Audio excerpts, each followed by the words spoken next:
CAA की करीब 237 याचिकाओं पर सुनवाई आज। ओवैसी ने भी सीएए के खिलाफ डाली है याचिका। सीजेआई चंद्रचूड़ पर टिकी सबकी नजरें।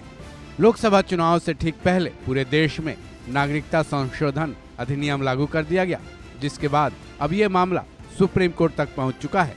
सुप्रीम कोर्ट में सीएए के खिलाफ तकरीबन 237 याचिकाएं पड़ चुकी हैं, जिनमें एआईएमआईएम के अध्यक्ष असदुद्दीन ओवैसी की भी याचिका शामिल है। इन सारी याचिकाओं पर सुप्रीम कोर्ट में आज से सुनवाई शुरू होने वाली है। इन याचिकाओं पर सुनवाई के लिए सुप्रीम कोर्ट की 3 जजों की बेंच तैयार की गई है, जिसकी अगुवाई सीजेआई डीवाई चंद्रचूड़ करेंगे।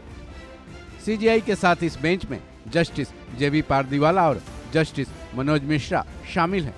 वहीं याचिकाकर्ताओं की तरफ से कपिल सिब्बल सीजेआई की बेंच के सामने दलीलें पेश करेंगे और केंद्र सरकार की तरफ से सॉलिसिटर जनरल तुषार मेहता सरकार का पक्ष सुप्रीम कोर्ट में रखेंगे। सबसे पहले जान लेते हैं कि सीएए के खिलाफ पड़ी याचिकाओं पर जल्द सुनवाई के लिए कपिल सिब्बल ने सुप्रीम कोर्ट में क्या दलीलें दी थी कि सुप्रीम कोर्ट उनसे सहमत हुआ था और 19 मार्च यानी आज की तारीख की सुनवाई के लिए दी थी।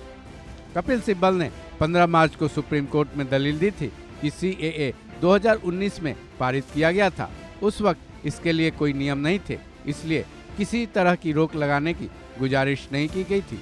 लेकिन अब केंद्र सरकार ने लोकसभा चुनाव के ठीक पहले इन रूल्स को नोटिफाई कर दिया है। ऐसे में अगर नागरिकता दे दी गई तो उसको बदलना असंभव होगा।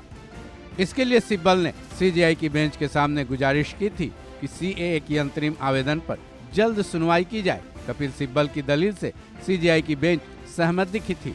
वहीं इन याचिकाओं के बाद एआईएमआईएम के अध्यक्ष ओवैसी ने भी 16 मार्च को एक याचिका सुप्रीम कोर्ट में डाली थी और जैसा कि सीजेआई की बेंच ने कपिल सिब्बल की दलील सुनते हुए ये कहा था कि सभी याचिकाओं की एक साथ लिस्टिंग की जाएगी और उस पर सुनवाई की जाएगी। ऐसे में पूरी उम्मीद है कि ओवैसी की सीएए के खिलाफ डाली गई याचिका पर सुप्रीम कोर्ट में आज ही सुनवाई की जाएगी। चलिए सुनते हैं ओवैसी ने याचिका डालने की वजह क्या बताई थी।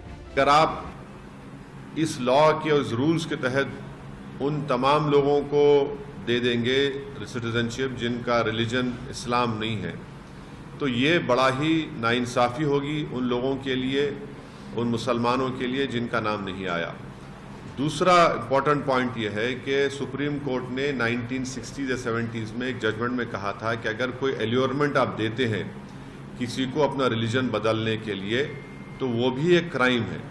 अब ये सरकार ये कह रही है कि अगर आपका रिलीजन इस्लाम है या आप मुसलमान हैं तो आपको सिटीजनशिप नहीं दी जाएगी, अगर आपका रिलीजन इससे हटकर होगा तो हम दे देंगे।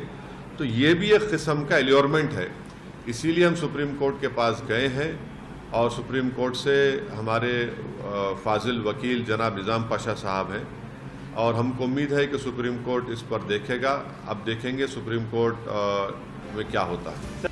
बहरहाल अब सबकी नजरें सुप्रीम कोर्ट और सीजेआई डीवाई चंद्रचूड़ की अगुवाई वाली बेंच पर टिक गई हैं, क्योंकि सीएए को लेकर सबको इस बात का इंतजार है कि आखिर इस पर सुनवाई के दौरान क्या क्या दलीलें सरकार और याचिकाकर्ताओं के वकील की तरफ से पेश की जाती हैं, जिसके आधार पर सीजेआई क्या फैसला सुनाते हैं। इस खबर में बस इतना ही। बाकी अपडेट्स के लिए जुड़े रहें वन इंडिया हिंदी के साथ।